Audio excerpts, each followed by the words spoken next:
Los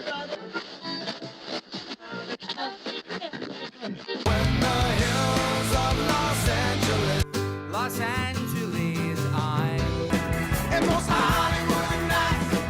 She goes to California, oh, California. What you say about Los Angeles? LA got the people saying,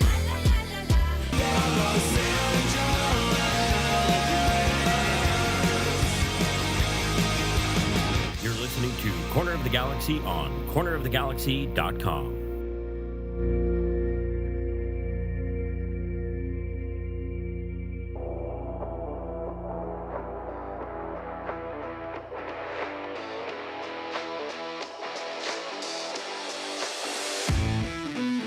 It's time for another episode of Corner of the Galaxy from the Box, the show that gets you behind the scenes of the LA Galaxy and into the minds of soccer reporters and MLS experts.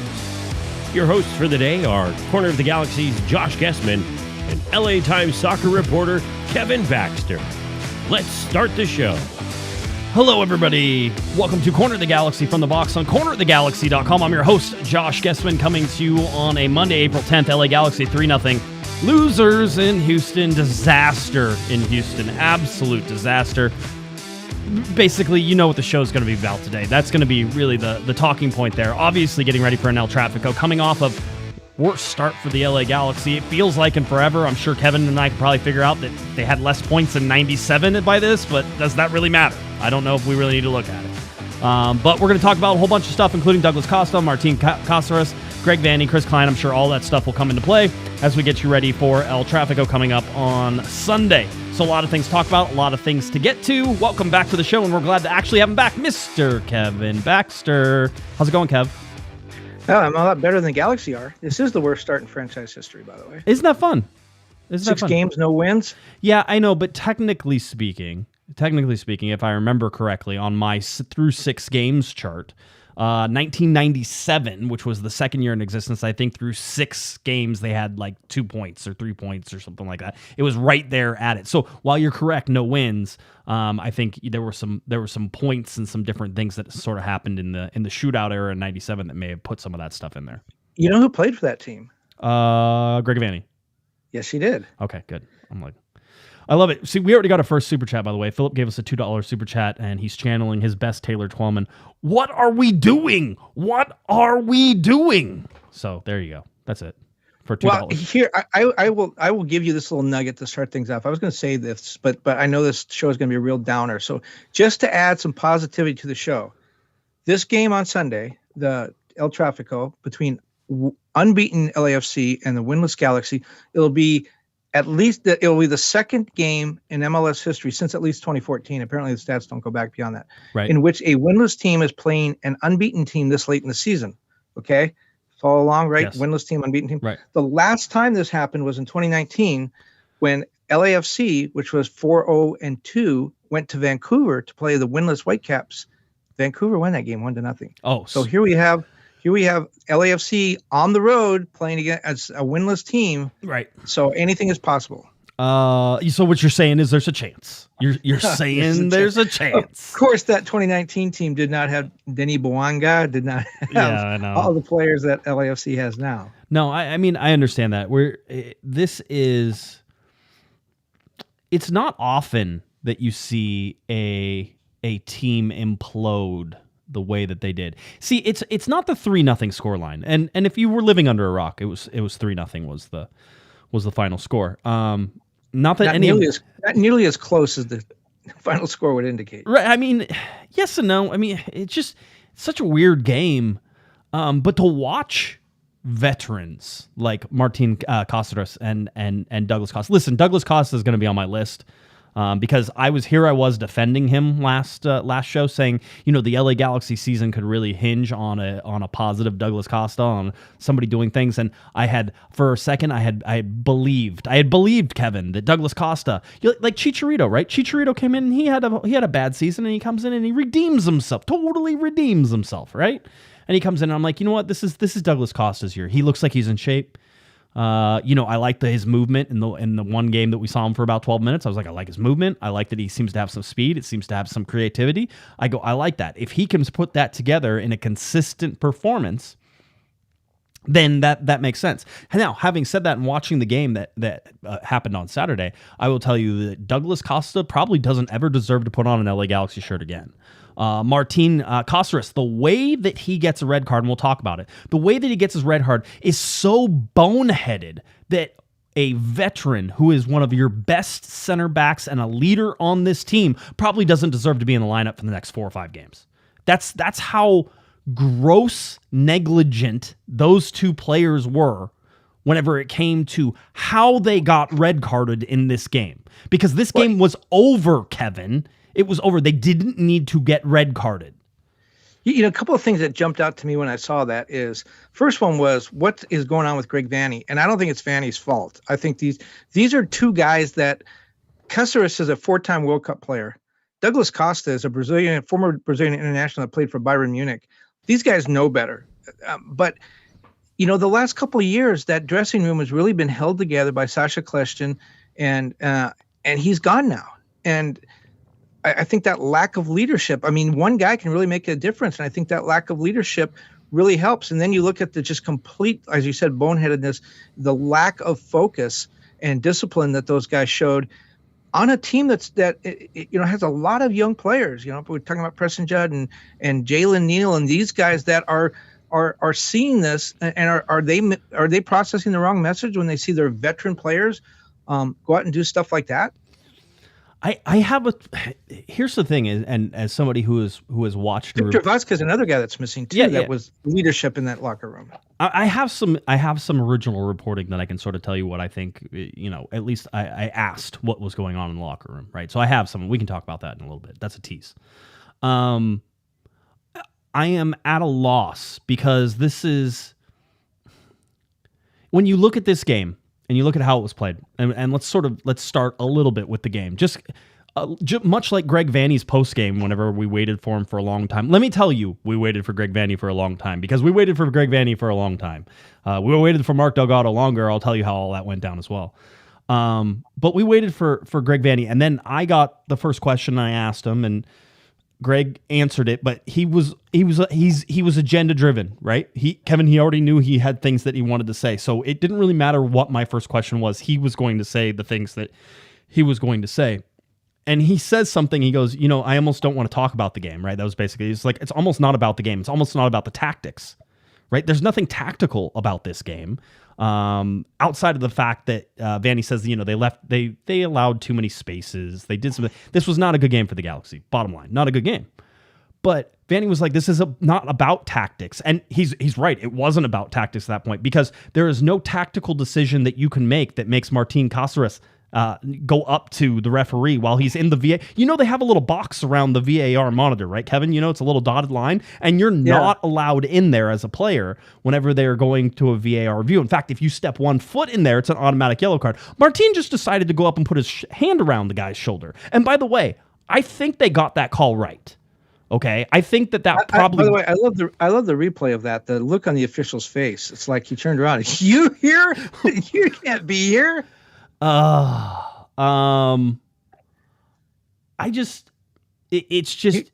nothing that you can do. There's nothing that can prepare you for that type of meltdown. Now, I think that meltdown started earlier, and I think it started whenever the LA Galaxy got that penalty kick call that went in their favor, right? And that was the first time this year that a penalty kick call had gone in the LA Galaxy's favor. Everybody's like, finally, this is the time. It's finally time. So they went, and just before Puja's ready to take it, VAR calls, and they're like, hey, you need to take a look at this. Referee goes to the video monitor, and he waves it off. Again, I think they probably got that call right. You could argue that perhaps that there was contact. Here's my argument on that. There's a foul on Joveljic that should have been called that wasn't called. So for me, that's the argument, if you want to make the argument, is that one. Because I think the memo one was he probably got the ball before he got the person, and so it's not necessarily coming through the back in that particular season. So I think they got the call right on terms of what they reviewed. I think they missed the Joveljic one, or they didn't have an angle that purposely absolutely showed them 100% that there was a clear and obvious error on the first Joveljic call, because Joveljic goes down and then he bounces back up and is able to get the ball back to Memo Rodriguez, right? Now, if Joveljic stays on the ground in this particular case, Kevin, maybe he gets a call, right? And we can say, okay, maybe that's something that happens. But I think that broke the LA Galaxy. They are a frustrated bunch. You knew that whenever Greg Vanney came out after the Seattle game and berated the officials and said, you showed us what a chicken wing was and what a handball was and all that things. That's Greg Vanney sort of giving voice to the frustration of that club, right? And so, but is Greg Vanney melting down too? Do you think? No, because I don't. No, I don't. So it's one of those it's one of those things that you sit there and say, this team. Do you remember last year, Kevin, when we were talking about the fragile mental state of this team and how they were in this slump and we're like, they're an overly emotional team and these guys aren't overly. This team is still that overly emotional team, and when things aren't going their way, they will tend to, I guess, implode. The level to which they imploded, I quite possibly could never have guessed in my entire life, because this was more reminiscent of a Sunday league game than it was a Major League Soccer game. Greg Vanney can apologize for whatever he said, and he can say you're never going to see it again, and that is what it is. That's a great thing to say. That's really on the players to do that more than anything. But for me, the frustration finally hit that top line, that fever pitch. And I like the LA Galaxy's chance. And I know this is crazy, but I like the LA Galaxy's chance going down 2-0 with Cáceres still on the field, with Douglas Costa on the field, with Chicharito on the field, with Judd on the field, right? They had just made this move that finally got all 3 designated players on the field for the first time all season. And then Cáceres goes and gets a yellow card, his second yellow card, and for a red card. And for me, the way that blows up what Greg was trying to do tactically in that second half, which was go to the 3-5-2, which was to have Chicha and Preston and Judd up top with each other, the level of destruction that red card causes, because you have all these offensive players that you just put into position, Kevin, and you only have 3 defensive players in the back, right? You make this into something. You're trying to mold this into the 3-5-2, so you're sending the wing backs forward, right? You're doing all these things. You take out Raheem Edwards, which he's a wing back, and you're going to put in Douglas Costa, right? You're doing these things, and you're sort of like, what is the ultimate effect that the red card has from Martin Cáceres is something the Galaxy probably would never recover from, even if Douglas Costa didn't get red card in the last 30 seconds of the game. Well, you mentioned last year when there was the frustration. How's that vodka? That looks good. Yeah, it's just water. So, when you talked about the frustration last year, first of all, they had Kleston and Victor Vázquez last year, which I think helped a lot with some of that stuff. But also, they snapped out of the frustration when they got 2 game-changing players in Brugman and Ricky Puig. They came in and changed things. It's always a much more fun when you're playing well and you're winning. And I think that had a lot to do with pulling them out of that funk. That's not going to happen this year. They're not going to get game-changing players down the stretch. They have to make this turnaround with what they have in the locker room. And right now, I don't see there's a lot of leadership. Now, yeah, okay, Chicharito's coming back. And by the way, the Galaxy got Chicharito back last week. He played a little bit off the bench. I would anticipate he would start or play a lot more, at least against LAFC. The Galaxy have not won a game without Chicharito on the field since August 14th of 2021. So having him back is great. Maybe he is the guy who becomes that game-changing, mood-changing player. Right. But other than that, you have to look at this locker room and say, this is it, guys. The cavalry is not coming. This is what we're playing with. Can they regroup? I don't know. I think it's tough. And when you look at some of the guys that did make those changes last year, I don't know that Brugman is playing all that well right now. I think Ricky Puig is not playing well at all. Is very frustrated. That's BS. Both of those guys are playing fine. This is all a matter of wingers and the fact the Galaxy don't have any width. I don't understand it. I know people really want to get on these guys because they're not seeing the results, Kevin, but Gaston Brugman and Ricky Puig are not the problem right now. I'm not saying they're a problem. I'm just saying that I don't think that they're not enjoying their performances as much as they did last year. I think there's a little frustration sitting in with those guys too. I'm not saying they're the reason, the cause at all. I'm just saying that the way the Galaxy are playing, these guys are not in position to cause the damage that they caused last year. Yeah, this is a team problem though. This is not a Ricky Puig and a Gaston Bergman problem. They are finding passes and stuff. But the bottom line is that, and we've been talking about this from the very beginning, the wingers. It's the wingers, stupid. It's the outside. I just watched a video of the Galaxy last time they played Houston, and when they scored, Ricky Puig scored a goal. This was last year. And it was Douglas Costa in the center, and Costa hitting a ball through the back line to an outside streaking Sam Grandsir. Grandsir was the one who created the width. All of a sudden now, that width pulls defenders apart. Right? And so now there's room in there. And then whenever he cuts the ball back, ball finds Ricky Puig. Ricky is able to knock it into the back of the net. That's what the Galaxy are missing. They have Tyler Boyd in there who's running through the center, which is fun and all, but there's so many Galaxy players running through the center. That's not going to work. So again, where are the wingers? If I'm Vanny, I'm making Tyler Boyd start on the outside line and really creating some width. And then I also go out and find, by the way, a TAM or a DP winger on the right-hand side, because Douglas Costa ain't it. He's not going to provide you the width. Memo Rodriguez isn't going to provide you the width. The whole thing, and you can look at the LA Galaxy's XG through all these games, and we've been saying it throughout the season. The Galaxy are notorious for having a relatively high expected goals, but they chip away at it. There's no quality chances. You can go back and look at all the quote-unquote chances that the Galaxy had in this Houston game, and they're going to show you that the Galaxy had an XG of, 1.1 to Houston's 1.5, and Houston had 2 penalty kicks. Basically, Houston didn't create very many chances outside of their penalty kicks. All right? But you can go back and look at this, and the Galaxy had a 1.1. There's no quality chances in there. The Galaxy had... how many shots? 13 shots? 17 shots? Something like that. Hold 16, on. 16, I think. Here, I'll pull it up because I actually have it. The Galaxy had 16 shots. 16 shots, 3 shots on goal, 11 block shots. So the story so far of this season has been that the shots they are taking are blocked. The shots that they are getting away are low percentage, right? So what does this tell me? It tells me 2 things. This is my takeaway from this. 2 things. Chicharito hasn't been playing, because if you get the ball into the box and Chicharito, that he's going to have a pretty good chance of putting the ball in the back net. Preston Judd hasn't done it, and Dejan Joveljic hasn't done it. Okay? And then the other thing is the width. The Galaxy have no width, and we see it in the passing charts and everything else. But those 2 things go together, because when Chicharito becomes a regular player again, he operates right on the edge of that 6-yard box, definitely deep in the penalty area. If you are not playing wide, in other words, if your wingers aren't much further outside the box, are within 18 yards of the goal, that means all the other team's defenders are in that box too. That means it's crowded around Chicharito. You need to pull your wingers out, which pulls the defenders out, which gives Chicharito a lot more room to operate. And the same would be true of Joveljic, but it's even more important with Chicharito, because he's not going to go out and shoot from the top of the box. He needs to be in close to goal. And if he can't be in close to goal if he's surrounded by 6 defenders, because there's no width. So those 2 things go together. By the way, let's get to some super chats because we've got a bunch of them. $5 super chat from Raphael says, thanks to Panda for yesterday's article. Burn it all down. There you go. Did you say burn it all down, Kevin? Did you say, or did you just say clean house? Burn, baby, burn. Burn, baby. No, it's just clean house. Yeah. I was less violent. Yeah, that's right. Michael gave us a $5 super chat. Says, this team has lost its identity, lost its connection with the fan base. Pray for us on Sunday. I think you'll be okay. You're gonna again. The El Traficos are weird. All right, so don't necessarily worry about that. And maybe it's the exact right thing. We can talk about that. Maybe it's the exact right timing for this to play in a rivalry game without 2 of your starting veterans. Sure. $5 super chat from the Deviant.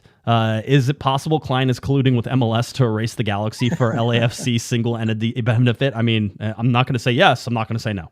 No, that's not it. That's a high level thing to try and pull off, and I don't think that's happening.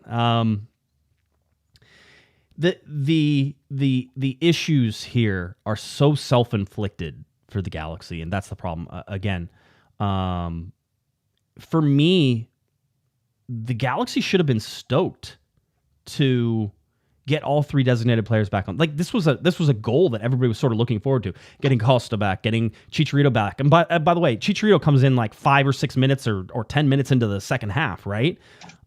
Which was way earlier than I thought you were going to see him. And it's like, okay, hey, here you go. I will say this again. If Caceres doesn't get a red card and they still convert that penalty kick, and I will say that there are 2 or 3 really big blown calls in this game.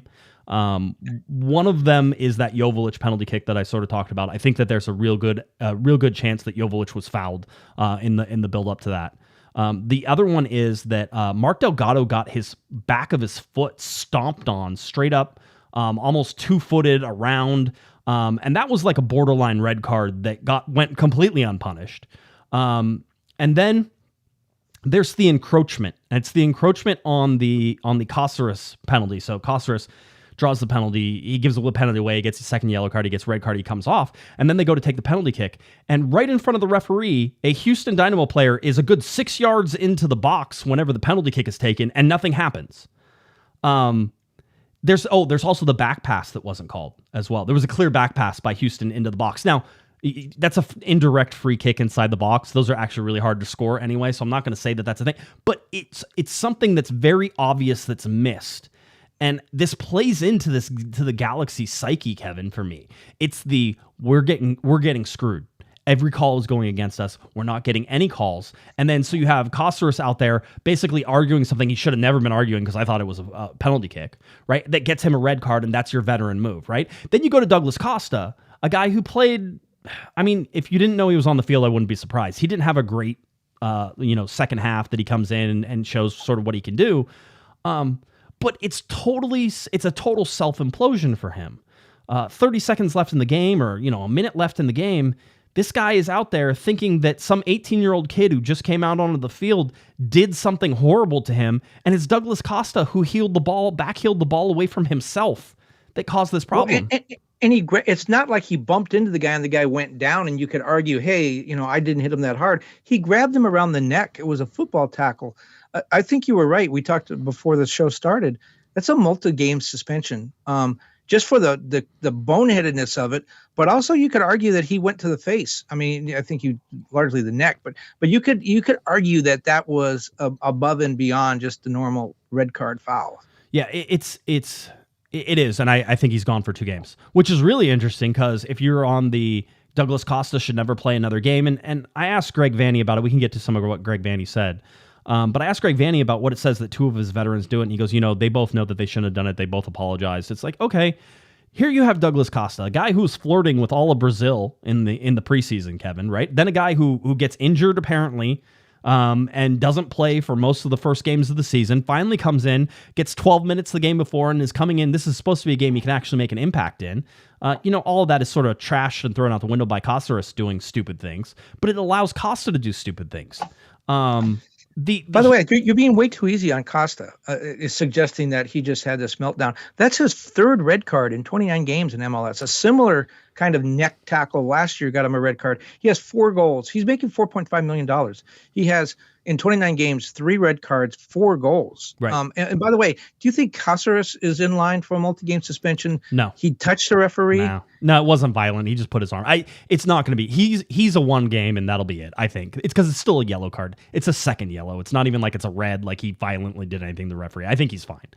Outside of being a complete moron, and he probably shouldn't. That's the whole thing, is that there really should be punishment for this. And Greg Vanney has been somewhat punitive in the way that he's been dealing out minutes this year. And so you would expect that a breach of trust on this scale from both Costa and Caceres could cost them both playing time, even whenever they come back. But the really interesting thing is that Costa might come back. Let's say he only gets 1 game suspension.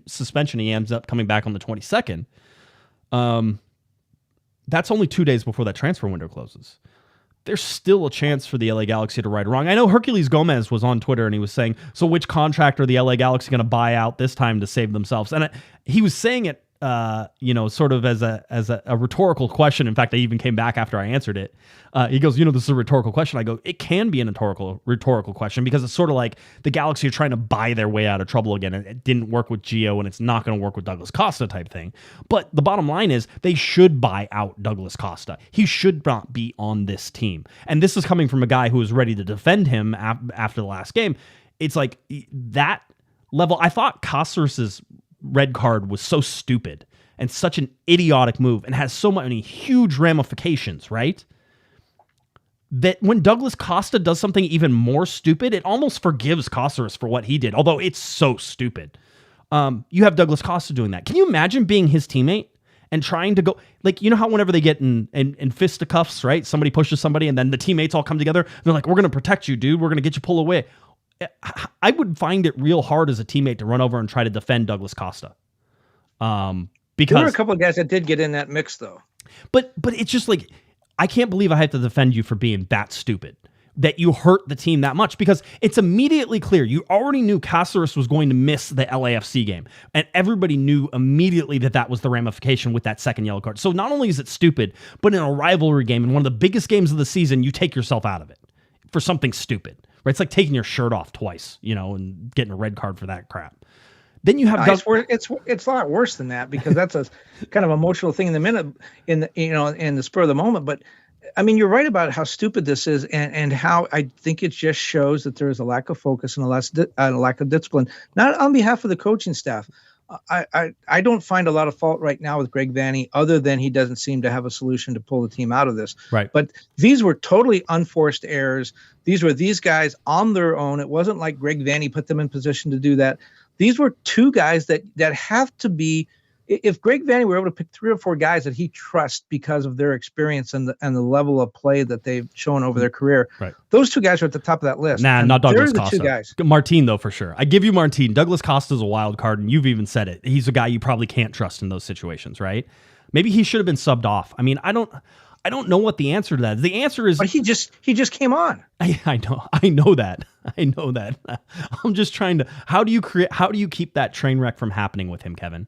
That's the thing. How do you keep that train wreck from happening? How do you get it so that way, it's not an issue. It's one of those things. It's like you try to do these things and you try to get these guys into these positions, and it doesn't happen. And then everybody's going to look at the coach, and everybody's going to look at the locker room, and everybody's going to be like, oh man, this is messed up. This is, there's a bunch of things that are broken. There's a bunch of things that are wrong.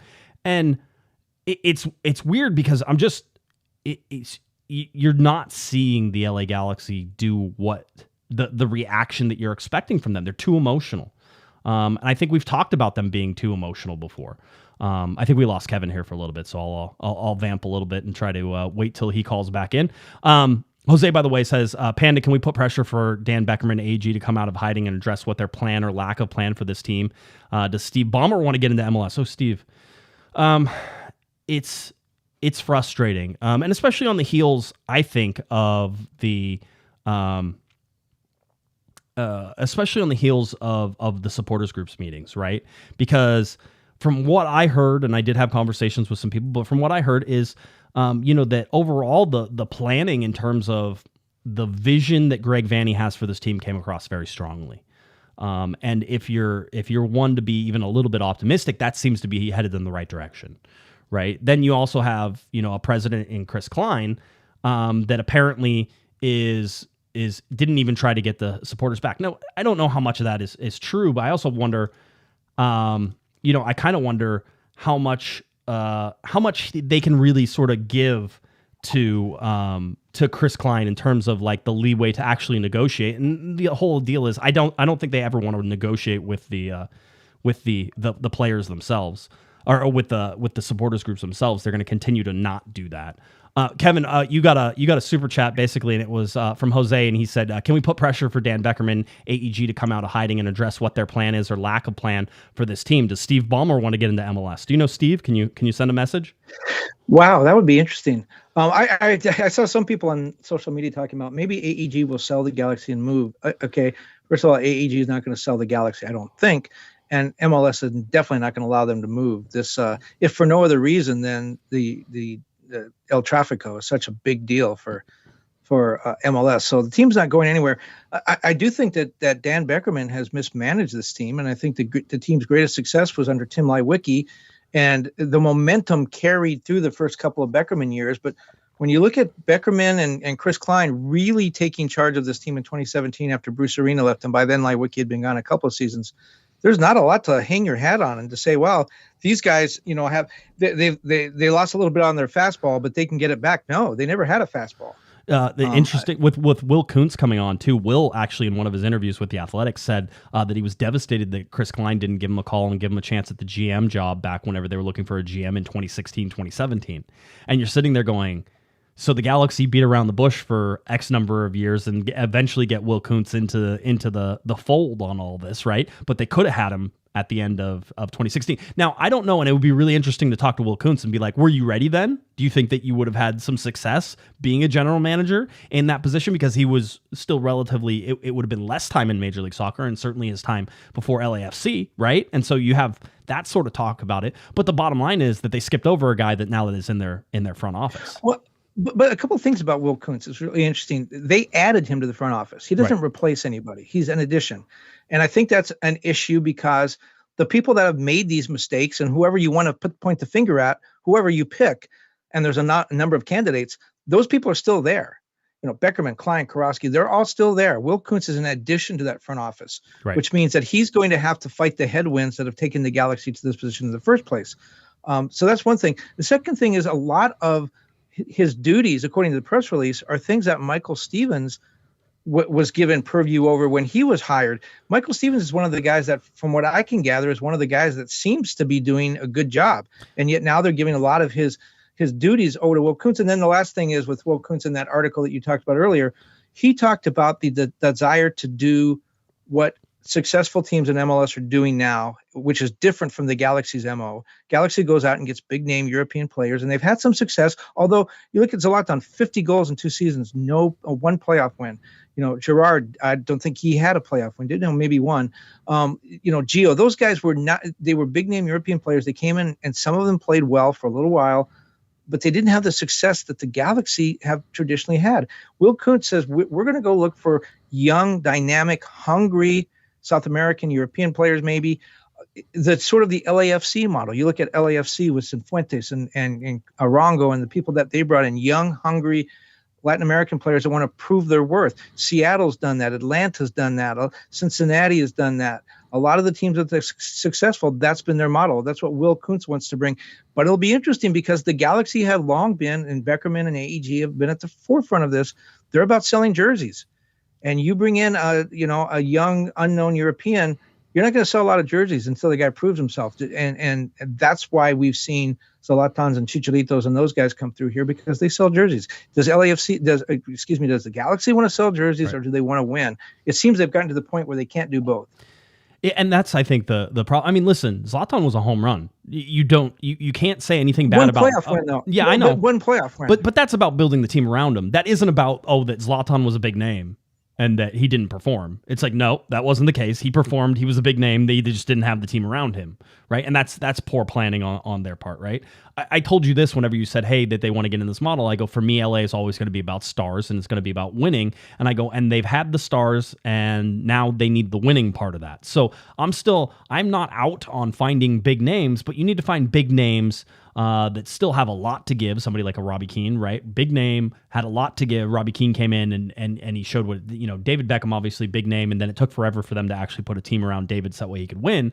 And then David had to actually want to play in Major League Soccer too. Let's not downplay that part, because he had a long period of time he didn't want to play in Major League Soccer. Well, one thing about Robbie Keane is I had a chat with Tim Leiweke a couple years ago, and he talked about, we brought David Beckham in, and everyone's, oh, great, David Beckham, he's a great player, and he's going to take this team to the top. If you remember, the Galaxy struggled for a long time with Beckham and Landon Donovan on the same team. Leiweke said, Beckham was a midfielder. We always knew that we needed another piece. He was only part of the solution. And Robbie Keane, in Tim Leiweke's words, was the guy that really changed everything. And so it was a two-part process. And you're right, they got Zlatan, but they needed another piece to that puzzle. They did. I would argue that you can still be successful and sell shirts they're not mutually exclusive. But you look at, say, Seattle with Raul Ruidiaz. They brought him in. Nobody knew who he was. He won, and guess what?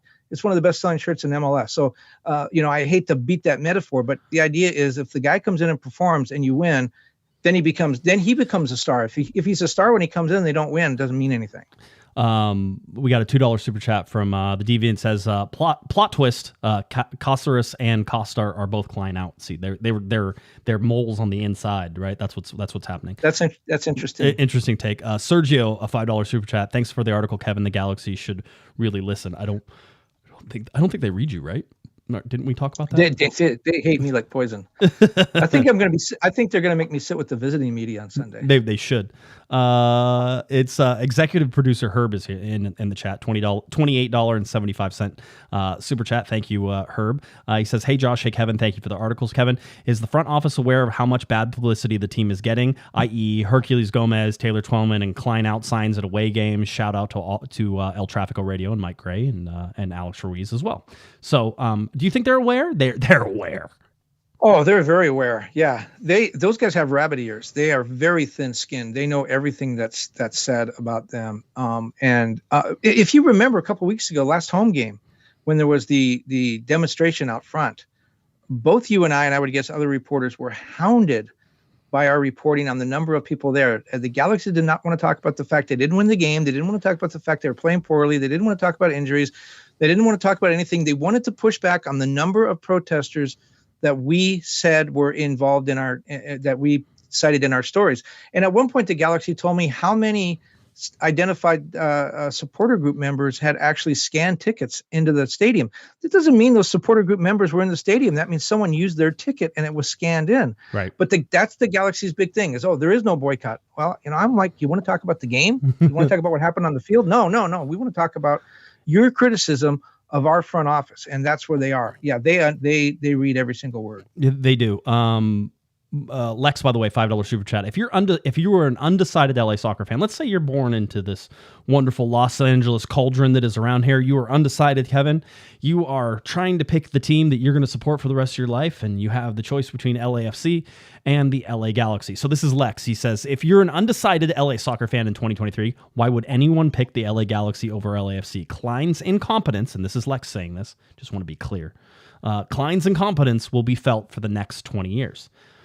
There is a rollover, and it was interesting. We were arguing in the Discord a little bit, Kevin, and we were talking about it, and they're like, the Galaxy always get everybody's best game because everybody wants to beat the Galaxy and the whole deal. I said, the Galaxy nobody has been scared of the Galaxy in that way since maybe the last 10 games of the 2022 season, but before that, like 2015, 2016 was the last time anybody was actually scared of the LA Galaxy. I just don't believe it anymore. They get run over. I imagine teams look at the schedule and look at the LA Galaxy and go, yeah, we can beat them.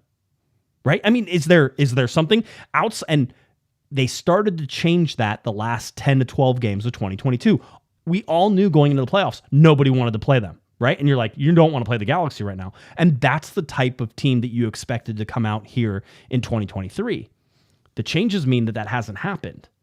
But when we look at this, the 20 years and just the ability for this to continue to play out well past whatever happens this season is real damning for the LA Galaxy, because it's kind of hard to argue that they haven't completely ceded over the attention of Los Angeles, at least in the city, to LAFC. Well, and that's why as we've talked about ad nauseum, the boneheaded red cards in Houston are so damaging, because they're damaging, as Greg Vanney said, to the brand. I don't know that I'd use brand necessarily. But say that. Do you think that's a bad thing that he said brand? Because I know there's people who are very I was just upset alluding to the fact. I know I don't, and I've talked to some other people and they agree. Other soccer people, they agree, but I'm just saying that some people did take exception to that. But irrespective of the language, what he was talking about is, when he came in, one of the things he talked about 2.5 years ago, is he talked about the culture, rebuilding the culture he grew up with when he was here. That was that in soccer, that is the be all and end all. That is where everything starts and stops. Culture. He was talking about rebuilding the culture. The LA Galaxy culture under Bruce Arena, and even before under Ziggy and other coaches when they were successful, They didn't have guys going up to, well, they didn't have VAR then, but if they had it, they wouldn't have had guys going up into the VAR booth and attacking the officials. They wouldn't have had guys throwing people to the ground with 30 seconds left in stoppage time. It's that culture, and that culture is hard to rebuild. Even if you were to win, that doesn't necessarily rebuild the culture. And the team I always compare the Galaxy to is the New York Yankees. They're always the class of the league. They were the ones that did everything right, and they won, and they didn't make mistakes, and they didn't melt down. And they were like the evil empire too, right? Everybody hates them because they're successful and they spend the most money and they do things they do things to make sure that they are the top of the league every single year. I mean, little things like they stay at the best hotels and they fly the best flights and they eat at the best. All those little things, even things you don't see. That's what the New York Yankees were about. And then in the late 60s, early 70s, they had a bad spell before George Steinbrenner brought them from CBS, where they were in a similar position to the Galaxy. Everything they touched turned to bronze. They didn't do well. George Steinbrenner came in and rebuilt that. And a lot of little things that you think are stupid, but they really had an impact, like no facial hair. We're the Yankees. We don't have beards and mustaches. Right. Stupid, I know. But it built that culture. And the Galaxy are in that position now where it may, in fact, take a major front office change or a change in ownership or something. It's just not going to – the culture is not going to be rebuilt simply by winning. Right. Things like the Houston game are going to take a long time, I think, to overcome. LA Galactico says, will a blackout/takeover by LAFC have some ramifications in the front office? Will heads finally roll? I don't know. It's going to be interesting to show up there and find out, right? I think this game has potential. I'm not predicting, but I just, from what I'm seeing on the secondary ticket market and other places, I think LAFC is going to be very loud in that stadium without the Galaxy supporters. There may be more Galaxy fans in the building, probably will be, but LAFC fans will be the noisier ones. I think if LAFC has a one-sided win, it'll be incredibly embarrassing. I don't know whether management is going to care. I mean, they'll tell you they do, but their actions, I don't think, will tell us that they do. And so we'll see if in a sense, and this sounds really stupid to say, and I probably shouldn't say it, but I'm stupid, so I will.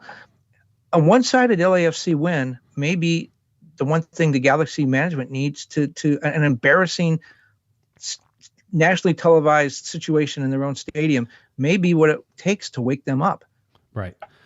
I think I'm concerned because there's certainly and I've seen it, and somebody said this to me, and I will repeat sort of what they said. They said, there's supporter sections that are in there that are just for LA Galaxy fans coming up for this. If LAFC fans find their way into those sections, those actual supporters group sections, the LA Riot Squad, the Victoria Block sections, and there is video of LAFC fans in those sections and doing the things that they're cheering on LAFC, how do you come back from that as a supporters group? Your team not only doesn't respect you enough, and this is some of my opinion, doesn't respect you enough to engage in maybe honest conversations about how they want to go about things and how they want to not pay attention to you, right? And then they allowed those supporters groups for somebody from the other team supporters group, your rival, to go into those stands. I just saying that there's not a lot of way back from that I can see. And so I'm concerned that there's going to be violence for those reasons, is that people aren't going to want people in those empty sections, and whether or not the LA Galaxy are going to protect those sections, even though they're going to be relatively empty. I just think it's an interesting little side note to a game that is going to be, gigantic. What you've talked about a number of times, and we talked the last couple of days off the air about this, and you've talked about, look, records don't mean anything going into El Trafico. It's a totally different game. Right. And I get that. And the Galaxy have never lost in El Trafico at home. They're 6-0-2. Mm-hmm. But the circumstances around this one are something we've never seen before. They're totally different. I would never bet on, first of all, never bet on an El Trafico. I have no idea what's going to happen. But yeah, I think there is a perfectly good chance that the LA Galaxy come out and win that game. I think that's not being optimistic. That's just understanding what El Trafico is. But But then without Cáceres in the middle and Denis Bouanga having, he has 8 shots on target this year in MLS and 6 goals, and that doesn't even include what he's done in CONCACAF Champions League. He has 11 goals in 9 games, and he's a guy that plays right up the middle. And now you don't have any. You're probably your best, if not your second best, center back. And then Sega Koulibaly hasn't been playing, so he's not in there. So it's probably Mavinga who comes in. And does Mavinga and Neil have the same partnership that Cáceres has? It's a nightmare scenario. It's not what you want to do. I'm just saying don't count the Galaxy out on this strictly for the fact that it's in El Trafico. Now, if you're asking me right now to pick, I'm saying the Galaxy loses this game. It shouldn't even be a question. But because it's El Trafico, it is a question.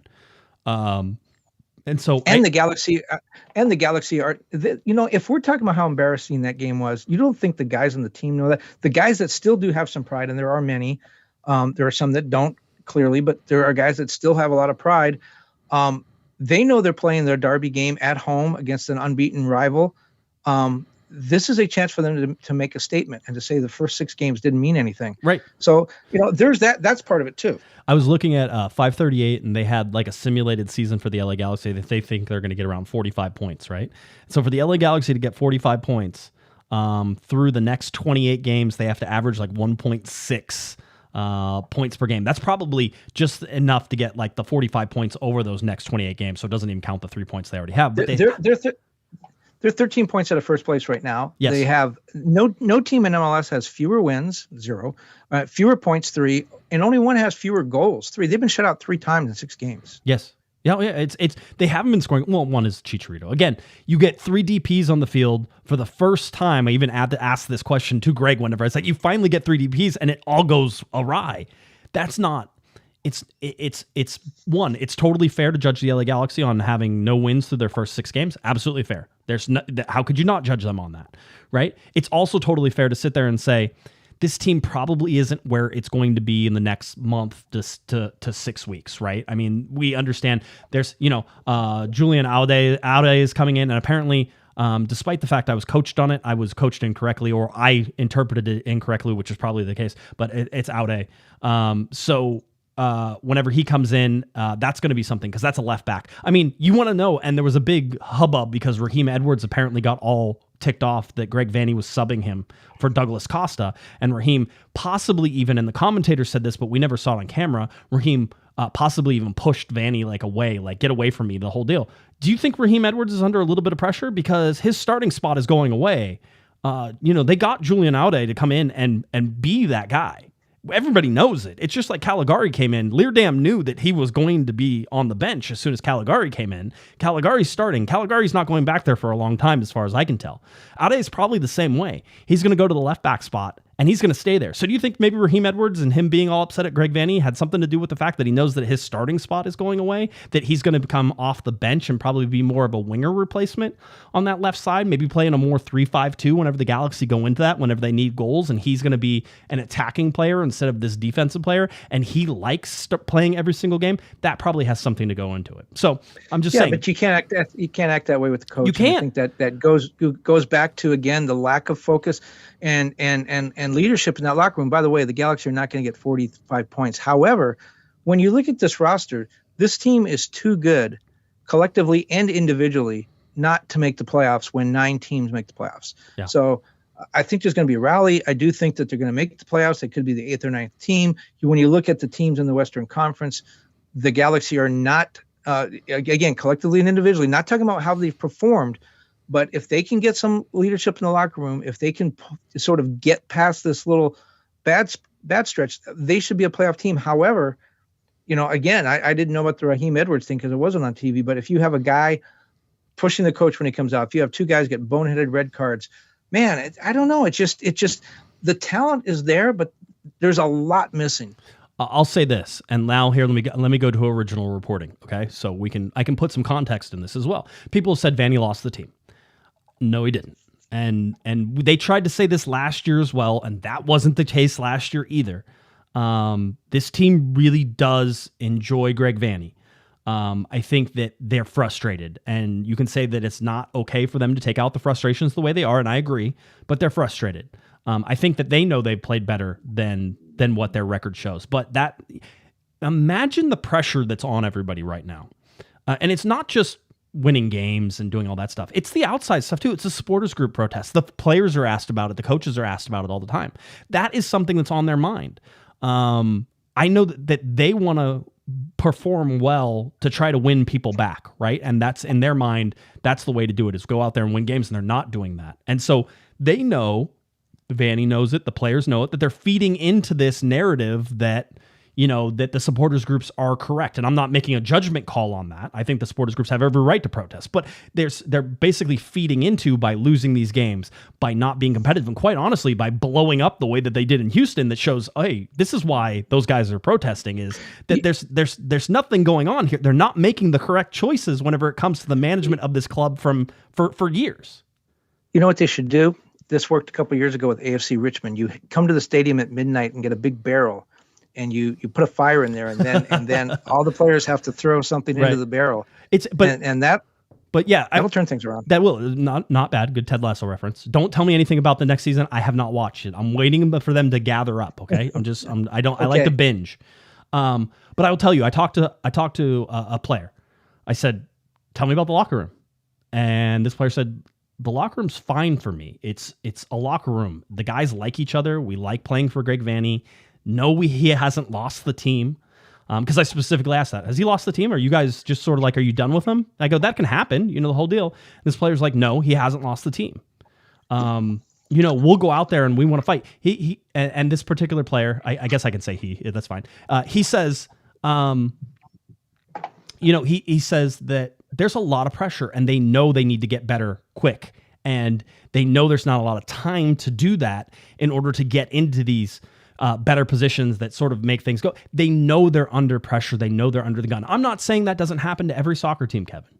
But with all of the outside influences going on with this team, if you don't think that the supporters group protest has an effect on the players and on the coaches, it does. It has an effect on the entire front office. You know that, right? So you can see that. Here's the interesting thing, and I was talking a little bit about the supporters group meeting, and people I had talked to about it, and we know that there was an org chart in there, and basically it was Chris Klein, and then it was Vanney, and then everybody was under Vanney. Under Vanney was Will Kuntz and Jovan Karofsky. They were the VPs, right? And then everybody else was under those guys, right? So that's how the thing goes. So we can infer that the only person who can fire Greg Vanney right now is Chris Klein, all right? The only person who can fire Chris Klein is Dan Beckerman, all right? That's how this goes. And so you and I talked about this, Kevin. There's zero chance that Chris Klein can fire Greg Vanney right now. Even if you are on Team Vanney out and you want him gone because he's not a good coach, which I'm not on that. But if you want him gone and there's zero chance Chris Klein is firing Greg Vanney, because what happens if he fires Greg Vanney? That's another coach that Chris Klein had to fire that didn't get it right, that was wrong. There's almost zero chance that Beckerman lets that slide with Chris Klein and that Chris Klein stays there. There have been 4 permanent coaches, and by permanent, I mean that they're not there forever. I mean, they're not an interim coach like Dominic. 4 coaches since Bruce left. None of them have a winning record. Greg Vanney now is at 500. Ziggy, Guillermo, and Onalfo all have losing records. So what does that say about the judgment of Chris Klein and the coaches that he's hired? Yep. I mean, that's sort of the thing. It's like it's a direct reflection on Klein if he has to fire Greg Vanney, which is why he won't do it. Another reason he's not going to fire Greg Vanney. And then there's no excuse. There's no excuse. I mean, if the team continues to go south, I expect the long knives to come out, and there will be a lot of whispers from unnamed people about how poor the coach is, and really Chris Klein is providing him with all these players, and he's not performing. If you remove the coach, then all of a sudden there's only one guy left who's responsible for everything. Right. And that's not where Chris Klein wants to be. No, and I don't believe that. The other part about this is that everything that is going on right now, and I was told that this was an impressive presentation during the supporters group meeting, everything that's going on right now is at the direction of Greg Vanney. He's in charge of this vision, this revamp, this infrastructure rebuild. And I was told by a couple people that the infrastructure that Vanney is putting into place is impressive in a presentation. Very polished presentation, looked very good, right? So there's some reasons that you're going to, one, that I think if you're an LA Galaxy fan, you let Greg Vanney cook. I think this team is underperforming. I think that they will be better, but they have to address some things. One of those things is a winger. And I don't know how you tolerate Douglas Costa's performance after that. For me, he never plays again, but that's just me. So whenever you do those things, that's why. So nobody's going anywhere. That's basically it. By the way, somebody asked who fires Dan Beckerman. I would imagine that Phil can fire Dan Beckerman, but I bet that's probably it. Well, one of the things you talked about, from what I heard about the meeting, and I didn't hear nearly as much as you did, but that Chris Klein was at the meeting, correct? Yeah. With yes, he was. Uh-huh. And that one of the things that he kept saying, he kept apologizing, was, I know I'm not going to win you guys over. I know I'm not going to win you guys over. I know you guys aren't going to want to keep me, but he never did anything to try to win them over. He never said, what can I do? I really don't want to I love this club. I want to stay here. What can I do?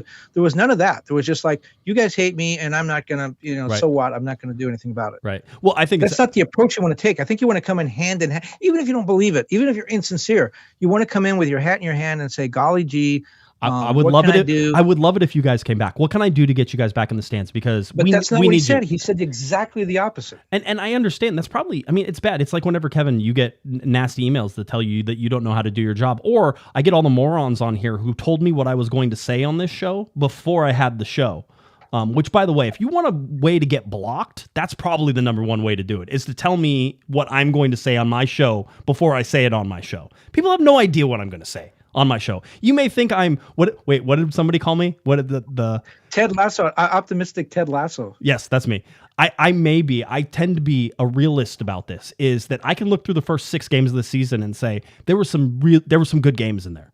The Galaxy played well, and they probably don't deserve to be winless at this point. They probably deserve to have maybe 1 or 2 wins. Is that good enough for where the Galaxy should be? Probably not, right? But that's probably where they're. Houston was not one of those games. Houston, they played like crap. I don't know, and don't let the XG lie to you. Portland was a game they could have won. Vancouver was a game they could have won. They could have tied. And Seattle was a game. Yep. But good teams win games ugly. A lot, and they create their own breaks, and the Galaxy are not doing that. And that goes back to what I was saying. Collectively and individually, this team is really talented. It's not performing that way. It is. By the way, Feel the Berm says, why is the entire organization reporting to the coach? What other team does that? Sporting Kansas City. And remember, Greg Vanney is also the sporting director, so technically they're reporting to the sporting director. He's just also the head coach. New England? New England is that way. Toronto? Is Toronto that way? Is Bob Bradley? Is that the at pretty the sure head he's of it? in charge of everything. Okay. Yeah. All right. So yes, there are some. In soccer, it's different than in baseball or football, in American football. Some teams in American football, though, too, like Andy Reid in Kansas City, they pretty much run everything. Pete Carroll in Seattle. So it's not that unusual. It's not. I would say it's not common, but I wouldn't say it's not unusual. It's just very interesting that just how this is all playing out. Just all these stacks and levels and layers of things that are happening right now. I don't have the answers for you. I do think that, I did ask Greg Vanney about starting in a 3-5-2, and he says, some of that is personnel, and some of it is that he thinks they get overly aggressive in a 3-5-2. And he goes, you even saw it whenever we got to play in it for a couple minutes before we went down a man. He goes, we get overly aggressive and the game opens up.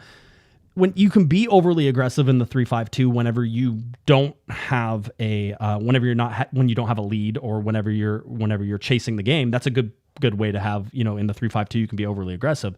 But Vanney wants a more balanced play. That's why he says it.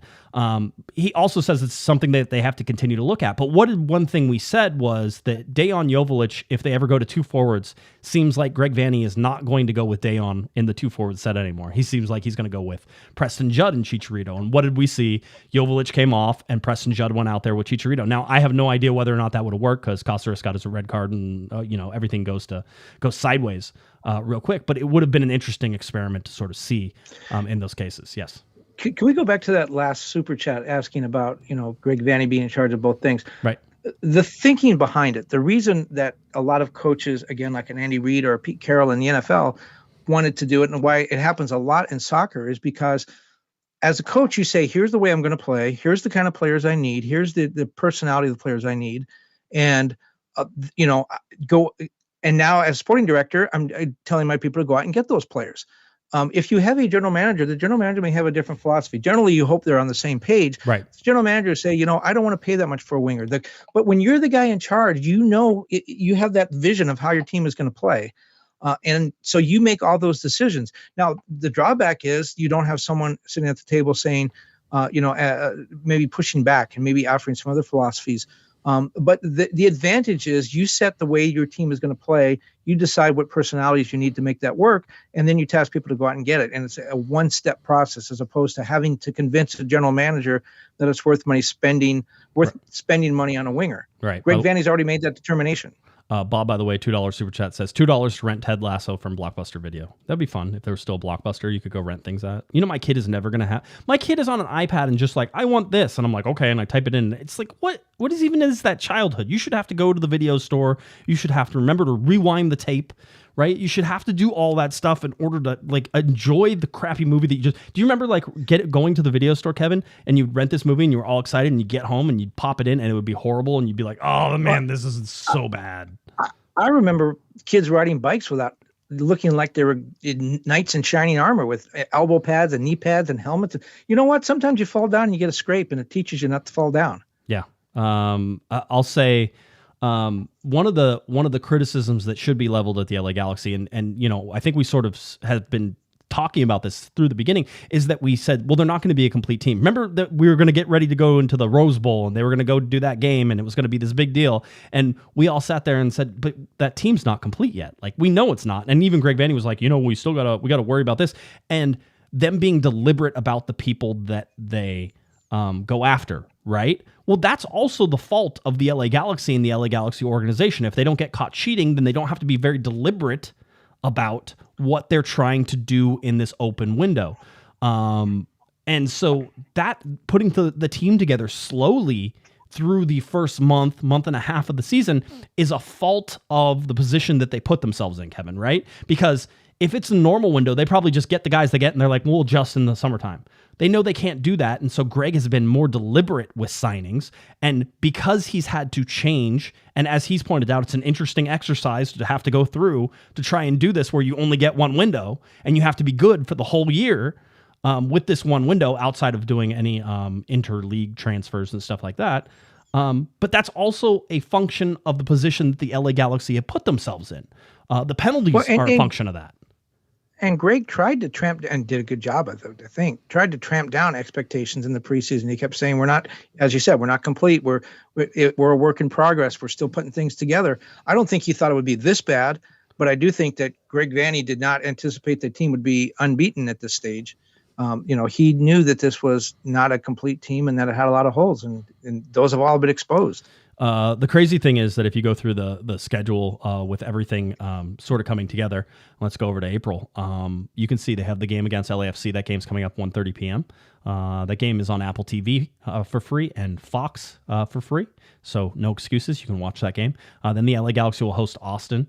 Then the LA Galaxy go to Orlando. Those aren't easy games, not with the way the LA Galaxy are playing. So you could see them. They could be winless after 9 games, but then they have the meeting with Kevin Cabral, the reunion. That's the one that there's zero chance the Galaxy win that game. I'm just telling you, Kevin Cabral is going to score like 7 goals. It's going to be one of those. They have San Jose. I mean, there's some easier games that start in May, but the bottom line is what did we always have to say? When the Galaxy get bad, Kevin, all of a sudden all the teams that you play, this is a tough team, and this is a tough team, and this is a tough. When you're a good team, you're like, I can beat them, and I can beat them. The schedule gets a lot easier when you're a good team. When you're a bad team, the schedule gets a lot harder. The LA Galaxy right now are a bad team, so that schedule gets harder. I will say that it sort of reminds me, and I said that there's zero chance this team looks like 2017 because 2017 was such a cluster. And just the performances, the soccer was so bad. I haven't seen that. The soccer has not been bad. Now, that being said, Saturday night was a 2017 performance. That was a 2017. That was, hey, let me get a red card so I don't have to play in the next game. Hey, let me get ejected out of this game so that way I don't have to play anymore because I don't want to play because that sounds hard. Again, I really want to see. One is I think Douglas Costa is going to get at least 2 games suspended. And then I think Greg Vanny has to come up with some sort of punishment for these guys because the amount to which they screwed the LA Galaxy, both in 1 game and in 2 games, because this isn't just about 1 game. This is about 2 games. The amount to which Cáceres and Costa, and I will put more on Costa because I know Cáceres at least is a guy who we think has some integrity. I'm not sure Douglas Costa does. And so they are living and dying by him right now, and that's a huge problem. What kind of penalty? I'm thinking maybe he cleans the locker room bathroom with a toothbrush, something like that. If it was me, unfortunately, it's not really much of a penalty for him, Kevin. But I would buy him out. He doesn't get to play for the Galaxy anymore. I remember. Okay, this is going to take it way back. 2008, I believe. Towards the end of the season, there's an international break. Carlos Ruiz is playing against Tim Howard in an international game, and Carlos Ruiz kicks Tim Howard in the head. It's a dirty play. Whole deal. Carlos Ruiz got traded the next day by Bruce Arena. Not saying those things had anything to do with each other, but Carlos Ruiz never played for the LA Galaxy again. And Bruce, it was almost like Bruce was like, I don't need that on my team. That's the level of craziness that I think you need from Douglas Costa in this. So you buy him out, you still have a chance to get a designated player in. You can still do that. So anyway, by the way, a $6.32 super chat from executive producer Herb. He says, over 200 people here and yet only 20 likes. Let's show Josh and Kevin some appreciation. Hit the like button, people. See, that's why he's executive producer Herb. He's always getting in the plugs and making sure we're doing stuff. Where do they come up with these weird amounts? Is he like paying in euros and that's the transfer? That's the. I have no idea. I think he does it just to mess with me, quite honestly. Okay. Sometimes I think they have meaning, and then sometimes they have no meaning, and I don't know what has meaning and what doesn't anymore. So I've stopped trying to guess. So that Carlos Ruiz thing, the more I think about that was more BS. interesting. That's a BS story. I'm just telling. I just know that happened. No, but it's interesting because it to me it says something like that has to happen. It has to be something like the midnight seance with Ted Lasso. There has to be not just hey guys, let's work a little harder this week. There has to be some sort of defining event, and I don't know what it is, or else I'd be the coach. And Greg Vanny is going to find that out. He watches Ted Lasso. He probably knows already. But there has to be a moment like that. Douglas Costa has to go. There has to be some event that happens. Maybe they just don't practice all week and they get drunk together one night, and then that. I mean, it does. It has to be something. They got to go on a slump buster. They have to go on a slump buster. They got to find a bar. They all go to. They all sing karaoke at the bar. There's a bunch. If you know the history of slump busters, there's some things that are very not safe for work. We could say, but that type of stuff may be the things that need to happen. I think they're in that because they had 16 shots in the Houston game. Now a lot of them were from Steph Curry territory, and they weren't good shots, but they had shots.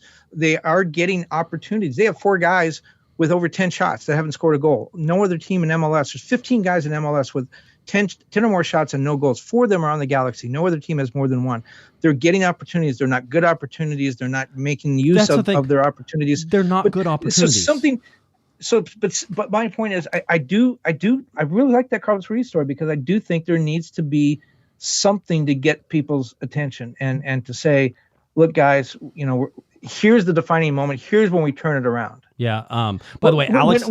Yeah, go ahead. I was going to say one last thing with the Carlos Ruiz thing, going back to my baseball days when the Marlins, when they won the World Series in 2003, one of the things that they had a backup catcher named Mike Redmond who never played. In fact, when he had to play, he demanded to be traded. He said, I'm a bench player. I'm not a regular player. Anyway, one of the things he did that season, whenever the team was in a slump, he would go into the batting cages and take batting practice naked. And the whole team would run down and watch him, hoping that he'd bounce a foul ball off the plate and see what would happen. But it was funny and everyone enjoyed it. And it took their minds off the fact that they weren't winning. I don't think the Galaxy should practice naked, but I do think there's something that can be done to change the mindset. That's the kind of stuff I'm talking about. It's almost like when I was thinking about, what they need, and this will probably be the only time you ever hear me say this. They need Omar Gonzalez to run naked through the locker room like he used to do on those 2012, 2013, 2014 days. Maybe how good were those teams? How good were those teams? Apparently nudity solves everything, Kevin. That's basically what we're trying to say on this show, which is why I'm taking my shirt off. Please don't. I won't. No, the camera can't handle that type of brightness anyway. It would just white out. It would be gone. I wanted to say this was the thing that you were sort of pointing out, and I wanted to bring in Alex gave. So the stat is there are 15 players in Major League Soccer this season with 10 plus shots and 0 goals. 4 of them play for the LA Galaxy, and no other team has 1. And it's Ricky Puig who has 17, Gaston Brugman who has 13, Preston Jed who has 12, Memo Rodriguez who has 10. But then Alex Ruiz, as is the genius that he is, and I love Alex. Alex says, but here is their average shot distance. Puig is from 25.3 yards out. Brugman from 25.4 yards. Judd at least is inside the box at 12.6. And then you have Memo Rodriguez at 23.8. So you have, those 4 guys. 3 of those guys are shooting from 25 yards out every single time. Yeah, and those are extra points in football now. Yeah, and so I think it's going to be so that's sort of putting that in a thing. Again, the XG that we sort of go through, Alex, again, to put it in perspective. If you're not following Alex, I will tell you, I'm Alex's number 1 fan. So and I have been forever. But follow Alex. He says, through 7 match days, the Galaxy ranks second to last in underperforming XG across MLS with a minus 5.3. So they have minus 5.3 less goals than they should have according to expected goals. Their expected goals. Now, we talk about expected goals in the LA Galaxy and how they chip away at it, and they don't often have very good shots and chances. So some of this is a little misleading, but LA has 2 players in the top 10 players in the league who are underperforming their XG. 7th is Preston Judd. He's minus 1.4, and Dejan Joveljic is 9th with minus 1.3. Now, remember, Dejan was the opposite last year, where he was outperforming his XG by like plus 5 or plus 6, if I remember, some crazy number like that. So maybe this is regression to the mean, but it also shows, again, the Galaxy are not having good chances. The other thing we know, the Galaxy in the block shots, we know they're not getting good looks. Why do we think that is? One is I don't think they have a very good striker who is constantly pushing the back line, so the back line is able to step up and get in front of these. The other thing is width. And you're exactly right, because they're shooting. Why are they shooting from distance? Because the other team is packing the box with defenders. Why are they doing that? Because the Galaxy are not out wide. They don't have to move wide. And we even saw that in the Portland game where the Galaxy would bring guys down the wing and the Portland defenders would pay no attention to them because they go, you're not going to do anything out there. You guys are playing up the middle. You're not doing anything. So these guys are shooting from distance because they can't get into the box. Go wide, and that opens that up. And then when Chicharito plays regularly, I also think a presence in the box is not going to have Ricky Puig shooting from 25 yards because Chicharito is going to be in the box in position, waiting for a cross. So I think all that changes with, certainly, I think that's number one. And then insert Chicharito into now what should be some open spaces around the 6-yard box, and everything changes. Michael, by the way, $2 super chat says, you think the 3252 will take over our supporter group sections? I don't think that will happen. I think the Galaxy will probably make sure that doesn't happen. But if it does, I think we've already talked about it, there may be nothing coming back from that. Sharon, by the way, gives us $5 and says, this is a family show. This is a family show. I think we're doing good. We're right on PG-13. PG-13, you can see like a little bit of nudity. That's what I'm saying. So I could just show you a little bit, maybe just one side. What is a 3252? What is maybe we'll get a super chat for the end of the show, which is I know is coming up. But what's the etiquette for supporters? Does the 3252 honor the boycott? Probably not, right? They don't have to. It's not like a picket line. They can cross a picket line. They want to. Okay. I mean, listen. If you're any group right now, if you get a chance to come into the LA Galaxy's house and stomp on them, you're going to do it, right? This is for all the years the LA Galaxy were good. This is for all the times everybody said, well, they can do no wrong. Bruce Arena's a genius. Look at all the stuff that they do. It's just top of the class. They're just the best. They get all the coverage. They get all the positive things. Guess why they get positive coverage? Because they won. By the way, just wanted to point that out. You want positive coverage, win games. You want negative coverage like this show, then have the absolute debacle that was in Houston. I was trying to explain this to my oldest because I was in Colorado. I was trying to explain this, and I'm like, yeah, they didn't play very well tonight, but it's not just that. It's more than that. It's the fact of how they lost. I go, because, we were playing mini golf the day before, and Grayson almost took me down. Blew the lead on 17. I ended up sinking a good shot on 18 and ended up winning by 2 strokes. Grayson was upset. I was like, hey, you played well, though. I go, yeah, you blew it on 17 and you gave up that lead that you had. I go, but you played well, and that's a good way to lose. I go, what the LA Galaxy did, that is the worst way to lose. That is how people lose whenever they're drunk and they're playing on Sunday afternoons in the park. That's how they lose, and that's how the LA Galaxy lost. Did you get a green jacket? I didn't, but I did get a handshake, so that was nice. We always take off the hat and shake hands afterwards. It was nice. And then we did. Then we went and played sabotage mini golf after that, which if you haven't done that, gets pretty physical. So it was a good time. So we had a good time in Colorado, but it was a whole deal. So, all right. I mean, that's where we're at. That's where the LA Galaxy are at. Let's see, what is it? Aaron, $5 super chat. Would you say it's time to crack each other's heads open and feast on the goo inside? Do you know what that is the reference of, Kevin? I don't. I'm out. I do not. Okay. I'm out. Aaron, probably something they had at Blockbuster at some point. It might have been. No, I'm good. Now you have to go. This is the whole thing. We told you about this. LA Galaxy, LAFC coming up on Sunday. So one of the few Sunday games. 1:30 p.m. time. It's 1:55 p.m. kickoff time, by the way. 25-minute lead in. So TV is Fox and then Apple TV for free. Both of those on free over the air or free for Apple TV. So no complaints. April 16th is where it is at. Dignity Health Sports Park. this is it. We'll have a show on Thursday that sort of breaks that down. But I mean, I don't know what else to sort of expect from this Galaxy team now. They have put me in a situation now, Kevin, where I don't know, because I expected a reaction against Houston, and you didn't see that. In fact, you saw the opposite. They melted down. So now you really do need a reaction against LAFC, and I'm not sure you can trust this team with the emotional state that they're in right now. I don't know that you can trust them to do that. And that's a scary proposition for the LA Galaxy. And that's something I think that Greg Vanney has to worry about. Remember, the players say, and according to at least one player I talked to, says Vanney hasn't lost this team. So how does he bring them together for this game on Sunday? And then how do they react for him? And was that game a turning point and can be used for better? And that's something I don't think we'll know.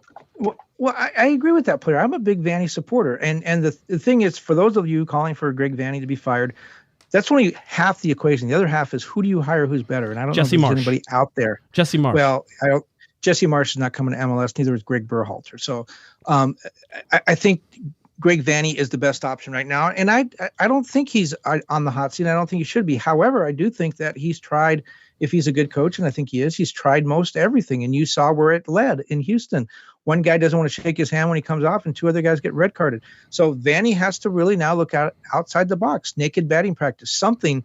There has to be something. I just don't think he had a locker room talk. That's why he was late, by the way. Yes. In speaking to you after the game. I need to talk about that too. I just want to clear some So that's why he was late. He had a locker room. He aired the team out in the locker room afterwards. That's the traditional stuff.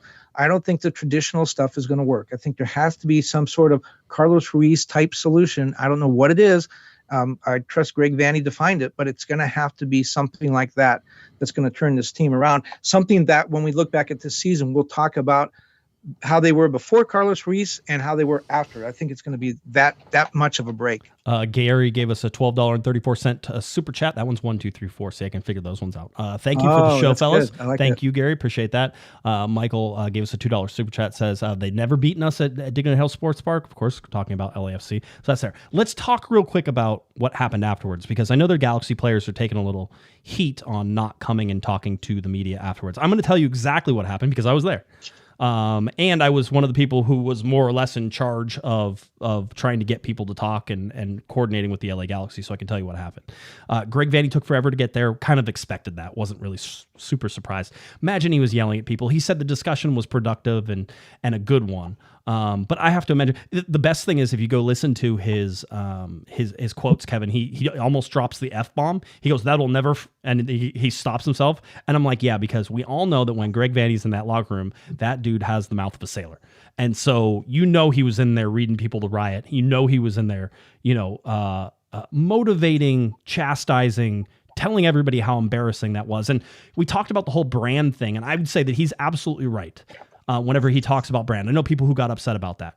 But I would say he's absolutely right. The brand, the thing that is nationwide, the thing that is worldwide is taking hits right now for the performances and the actions of the club as a whole. So absolutely the brand is taking a hit. And that brand is something that the LA Galaxy hold so dear to themselves. Whenever they talk about, well, does anybody know who LAFC is in the UK? And it used to be, no, nobody knows. Everybody just thinks it's the LA Galaxy. There's only one team in LA, the whole deal. That brand has been eroding because of the things that are happening and the performance against Houston and the debacle that probably got picked up on highlights all across the world because it's the LA Galaxy. That hurts your brand. You want to bring players in? The players are worried about that brand. They want to be at the best club in Los Angeles. The best club in Los Angeles right now is LAFC. That's where those guys want to go. So when you have these great debacles, so think about Julian Ade. He's coming in. He's supposed to be there to sort of get the feel for what an MLS game is, and he comes into that clown show, right? That hurts your brand. So you can be upset that he didn't say club, and I understand if that you really want to parse words about it, right? But he's right. It is about worldwide embarrassment for the LA Galaxy and what is happening right now. All right. So that was the thing there. So Greg Vanney got done talking. Now, I had requested, and there's a lot of things that have to happen after a game. One is that they have a certain time they have to be out of the stadium by because they have to get to the airplane. And I'd actually pushed back a little bit. And I said, it sucks that you guys leave and that you don't talk to us And that we can't get everybody that we want when you control the bus and you control the airline flights. Right? Yeah, and you it's control the charter charter. now. Back in the day when it was commercial, yes, Right. totally. But- Gotta go. But that's not true anymore. It is true though, because those charter flights put in flight plans, and those flight plans have to be put in beforehand. Totally true. And you're talking to a pilot. I know that this is true. Right now, you can amend flight plans, right? You can push and you can you don't want to do that because you kind of lose your place. You have like reservations in the sky. Yeah, but it happens in baseball all the time. Games go extra innings on a getaway day, and they push the flight. I get that, and that's those guys filing flights. Everything is sort of, listen, I'll tell you the difference between like a charter in Major League Baseball and the charter in MLS is there's still a big difference between those things, right? Like it's not like a 757 that has all first class seats and, booze in the cabinets right next to it and all this. These guys are basically getting a 737 that has some nice seats in it, but it's not the nicest plane ever in the history of things. And the charter company they're using is not like they're at their beck and call. They're for hire. You hire them and it works. So that was one of the things. So I agree with that. And I said that is correct. And I agree. So, but there's a time limit. But then you have to try to find somebody who can talk. Sasha Kleshin came out and retweeted me and basically was saying no Galaxy players talked, and that's embarrassing. Basically, you always need somebody to talk, which is hysterical because while I was sitting there after the game, Kevin, I was going, you know who I would have called for this one? Sasha Kleshin. Like in a heartbeat. I wouldn't even had to ask. Vicky probably would have been like, you want to talk to Sasha? I'm like, yeah, it's going to be Sasha. And then Sasha would have ran out there to do it. So, or Victor Vasquez. Or Victor Vasquez would have done it as well. So I was trying to figure out who was that person for this. Who's going to give me something that a perspective of the players and be honest about it without saying. So I said, Mark Delgado played in the midfield. He's one of those guys who you can usually trust to sort of tell it how it is. And he could have been the player's spokesperson, I think, and done a good job for that. And he had treatment afterwards. And so we were trying to wait for them. And they're like, listen, we may miss this because we're waiting on treatment. And so I was like, well, we need Mark. We need somebody, to talk the whole deal. And so we went through that, and eventually it timed out at the end. How about the guy with the armband? Gaston Brugman. So Brugman's been, and we know this because of time crunches, we usually don't have time to do the translations, right? And so that causes a problem. I agree. I don't like that rule. I'm just telling you the things that we have to deal with whenever picking somebody. So I will say this, that we asked for Mark Delgado and it timed out. In doing it, I think I screwed up, and I talked to the Galaxy a little bit about it too. I said I screwed up. I should have said, you need to send somebody. I would like Mark Delgado, but if it's not him, it needs to be someone. And that sort of let those guys skate, and I don't like that. But see, the Galaxy are supposed to, these people in the communications department, and they are supposed to be professional communications people, and they are. And a professional communications person would know that, holy crap, this thing is going south. We have a real problem. We better get somebody out there. Apparently, I had heard Chicharito was willing to That's talk. what I heard afterwards as well. You're gonna talk Thursday. He can't talk twice. LeBron James talks every game. I know. They had to have somebody there. And I think a crisis management PR person would look at that and say, we got to get somebody in front of the cameras right away to put this fire out. And they didn't do it. And so the fire's still burning. Right. And I just want to say that part of that is my fault because I didn't do the job I think I should have done as well. So I screwed that up. Right. And being, you weren't on there. Damien wasn't on there. Scott wasn't on there. I guess the elder statesman on there. Alex was on there. I was on there. I think Sophie was on there. There was a couple other people who were on there as well. But for the most part, I guess I sort of had the seniority on everybody. So it was, I guess, my calls. So I screwed that up. And so it's limited, and we always try to work with people. And I always try to listen, I don't need somebody to talk after every single game. It's not like, so, but for that game, it should have been more important. So I screwed that up a little bit. And we'll get that fixed next time. I'll know. It's like, you just have to have somebody talk. That's what has to happen. Somebody has to talk because that's going to be the best for everybody. You need somebody to talk. Right. You need someone to talk, and the Galaxy knew that, and they should have known that, and they should have taken care of that, and they shouldn't have used travel as an excuse. Hey, put them on the phone on the bus. You know what? They're it doesn't have to be Zoom. Put them on the phone on the bus. Somebody needs to talk.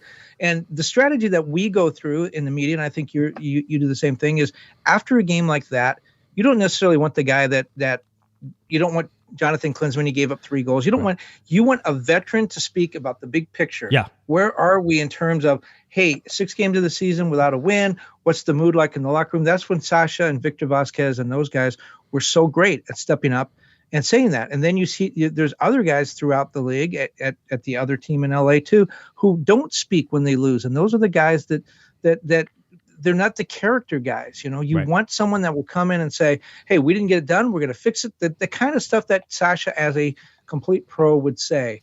And then he called him out, by the way. Sasha is that pro. He called out his old teammates. That's not easy for him to do. And again, I just want to be above board and clear about my role in that dysfunction at the end there. But I waited for a very long time. I want you to know Alex waited for a very long time. There were a bunch of people. We waited for, I don't know what time it was. Let's see. What time did the game start? 6:30. I mean, I want to say it was 10:30, which was 9:30 West Coast time, but it was 10:30, almost 11 o'clock by the time I got done on the Mountain Time Zone when I was there. So that's it. That's sort of one of the things that we have. By the way, $10 super chat from Patrick says COG still the champs. I don't know about that. I can take the L's like anybody. I did say Douglas Costa was going to be a key to this LA Galaxy team. I just didn't know that they were going to unlock the door and let the inmates run out with that key. So wow, you're taking a lot on yourself in this show. You know, blaming yourself for the press conference going south, blaming yourself for Douglas Costa. Yep. Mike Gray, by the way, was waiting. He had the nice the cup holder cam going on in the car with that. That's always nice whenever you get that low angle and the lights buzzing by on the side and stuff like that. So that's always funny. But for most of it was just Alex and I staring into each other's eyes, waving back and forth. That was it. So good time was had by all, I guess. I think that's it. I think so. I think that's so. All What happens this weekend? I know you're going to think about Thursday, but what happens this weekend? Galaxy lose. 3-1. That's wow. I gave him one goal. I don't know who's going to score. Chicharito, because he's going to play. So yeah, 3-1. Let's say that. I can go that. And then I reserve the right to completely change my mind on Thursday because lots of stuff happens between now and Thursday. So let's see what happens whenever that has. I'm not going to let you pick because I feel like you're not allowed to, and I don't want you to. So no, I just have a bad feeling. I think this game could be really, really ugly. Now it's at El Trafico. The Galaxy could win 6-0, but in my bones, I just feel like with everything swirling around, it could get really ugly. Can I tell you, outside of the playoff game last year where the Galaxy went and lost 3-2, can I tell you that I've never picked the LA Galaxy to win in El Trafico? I want you to know that has never happened. I've never picked. But they actually lead. They've actually been more successful. They've won more times than LA. Yes. Yeah. By the way, I really wanted to point this out. There's some smart Alex in here who like to go after the game and then go, how'd those predictions hold up? We literally call them predictions guaranteed to go wrong. I go, and you did. And by the way, you really do a lot whenever you don't have a podcast that's heard by 8,000 or 9,000 people a week and you make up, your opinion didn't go out there. I'm on the line every single week, twice a week. I'm the only one out of all the co-hosts who literally can be wrong twice a week, every week. And I am wrong most of those times. So I don't want to hear it whenever you come in. That's another way to get blocked. That and using the word excuses. If you use the word excuse, you're getting blocked too. Go ahead. Well, here's another thing about this game, though. You talked about that Houston game was winnable when it was 2-0. Okay, so I'm going to say, I will say yes. Go ahead. I think you twist that a little bit, but yes, I thought the Galaxy could be competitive at 2-0 with all three DPs and the formation they were in. Yes, continue. So if this game with LAFC is 2-0 in the 65th minute, somewhere around there, 2-0 LAFC, they lose. The Galaxy. I'm going to be really interested to see what happens. Do then the Galaxy just implode and the game ends 5-0, or do the Galaxy show some fight? I don't know. It's still Trafico. About anything happens. I can't tell. All I do know is I do have to leave the trains early in order to get to the game. And so I'm already a little upset about that. I want to see you in your Casey Jr. uniform at the game. That's probably not going to happen. Probably not going to happen. That's like 90% chance that's not going to happen. But anyway, that's where it is. All right. Anything else? Are we good? Can we go? I want to go. I had nothing when we started. Everybody knew that. I don't know. They could tell. Yeah, it was obvious. All right. I think that'll do it. Game coming up on Sunday. Again, LA Galaxy. Who do they play? Yeah. Oh, LAFC. Yeah, that's right. El Trafico coming up April 16th, 2023. 1:30 p.m. and 1:55 p.m. is your kickoff. MLS Season Pass on Apple TV for free, or of course on Fox for free as well. So no excuses why you can't watch this one. All right. If you're looking for Mr. Kevin Baxter, you can find him at kBaxter11 and head on over to latimes.com. That's where you can find him. You were in Uganda, and you have some stories coming out from that, right? Okay, just say yes, and we'll catch up on one will be going up on the web at 3 a.m. You can check that out. Not in sports. Okay, not in sports. All right, very good. Again, Kevin Baxter, latimes.com. If you're looking, I'm a foreign correspondent now. That's right, you are. If you're looking for me on Twitter, it's at JGuesman, JGUESMAN, and of course at Galaxy Podcast. Head on over to cornerofthegalaxy.com. That's where you can find our press conferences. And then, of course, all of our shows and all that fun stuff as well. All right. Hope everybody had a decent enough Sunday after a disastrous Saturday night. Things will get better. Trafico coming up on Sunday. We'll see how that goes. Show on Thursday to get you ready for that. All right. For Mr. Kevin, the Panda, Baxter, I'm Josh, Pato Guesman. You've been listening. You've been watching to Corner of the Galaxy from the Box on cornerofthegalaxy.com. Have a great one, everybody. You've been listening to the Corner of the Galaxy podcast on cornerofthegalaxy.com. You can follow the show on Twitter and Instagram at Galaxy Podcast, and be sure to check out and subscribe to iTunes, Stitcher, and Facebook by searching for Corner of the Galaxy. Fans, we thank you for listening, and we ask that you be kind and courteous to your neighbors as you leave the podcast. We thank you for joining us and look forward to seeing you again. Until then, I'm Michael Araujo, and on behalf of the entire Corner of the Galaxy crew, goodbye, everybody.